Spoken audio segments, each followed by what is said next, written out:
बालू उत्खनन पर रोक के बावजूद हजारीबाग में धड़ल्ले से बालू का उत्खनन हो रहा है। एनजीटी के गाइडलाइन का पालन नहीं किया जा रहा है। बालू माफिया देर रात तक बालू का उत्खनन कर उसे बेच रहे हैं।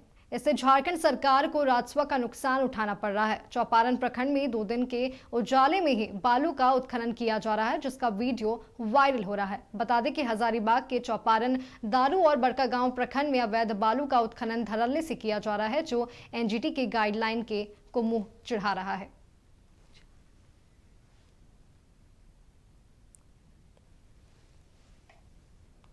आपको बता दें कि हजारीबाग में एनजीटी के गाइडलाइन की धज्जियां उड़ाई जा रही है।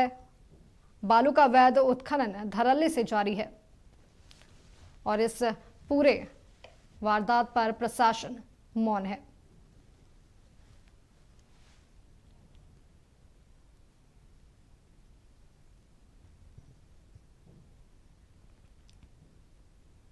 आपको बता दें कि हजारीबाग में एनजीटी की गाइडलाइन की धज्जियां उड़ाई जा रही है। बालू उत्खनन पर रोक के बावजूद हजारीबाग में धड़ल्ले से बालू का उत्खनन किया जा रहा है और जिस पर प्रशासन मौन है।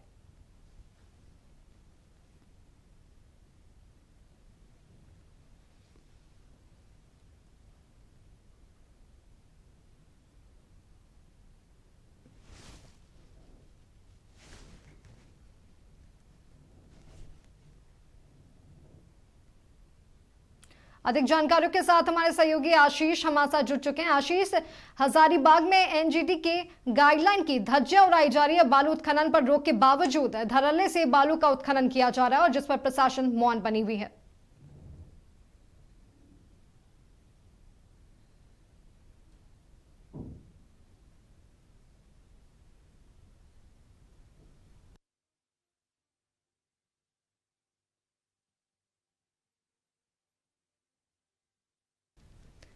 आपको बता दें कि हजारीबाग में एनजीटी के गाइडलाइंस की धज्जियां उड़ाई जा रही हैं। बालू उत्खनन पर रोक के बावजूद धड़ल्ले से बालू का उत्खनन जारी है और जिस पर प्रशासन मौन बनी हुई है।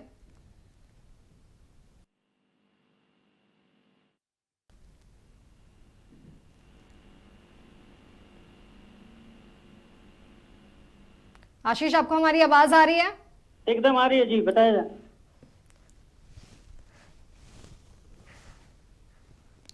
आशीष, हजारीबाग में एनजीटी के गाइडलाइन की धज्जियां उड़ाई जा रही है। बालू उत्खनन पर रोक के बावजूद धड़ल्ले से बालू का उत्खनन किया जा रहा है और जिस पर प्रशासन मौन बनी हुई है। क्या कुछ कहेंगे आप इस पर?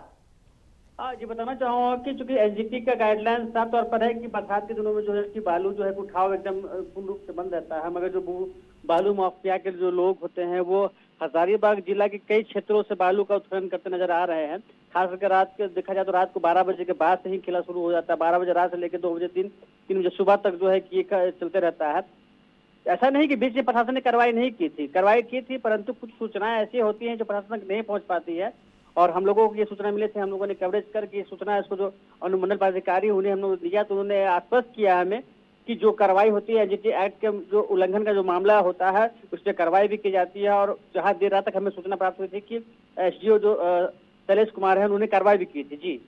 जी आशीष, एक बड़ा सवाल ये भी उठता है कि इस बालू के अवैध खनन से झारखंड सरकार को राजस्व का बड़ा नुकसान उठाना पड़ता है, उसके बावजूद प्रशासन आखिर मौन क्यों है? देखिए, ये कोई नया मामला नहीं है कि एनजीटी के रोक के बावजूद है कि बालू का उठाव नहीं हो रहा है, क्योंकि जरूरतें लोगों की होती है और इसमें जो माफिया टाइप के जो लोग होते हैं, बालू माफिया टाइप के लोग होते हैं, वो ज्यादा सक्रिय हो जाते हैं। जो बालू ट्रैक्टर में के भाव में 2000 मिलता था, क्योंकि उसमें मुनाफा ज्यादा होता है, वो बालू अभी 4 से 6 हजार रुपया के कॉस्टली के रूप में गिर रहे हैं। तो जाहिर सी बात है कि इसमें जो कालाबाजारी है बालू का होना ही होना है। अब रहा प्रशासन की जो राजस्व को जो नुकसान हो रहा है, तो इसमें कहीं ना कहीं प्रशासन कड़ी निगरानी करनी होगी ताकि जो बालू का अवैध उठाव हो रहा है उस पर नहीं किया जा सके। जी आशीष, बहुत बहुत धन्यवाद आपका तमाम जानकारियों के लिए। तो आपको बता दें कि बालू उत्खनन पर रोक के बावजूद हजारीबाग में धड़ल्ले से बालू का उत्खनन जारी है। एनजीटी के गाइडलाइंस की धज्जियां उड़ाई जा रही है, इसके बावजूद प्रशासन मौन है।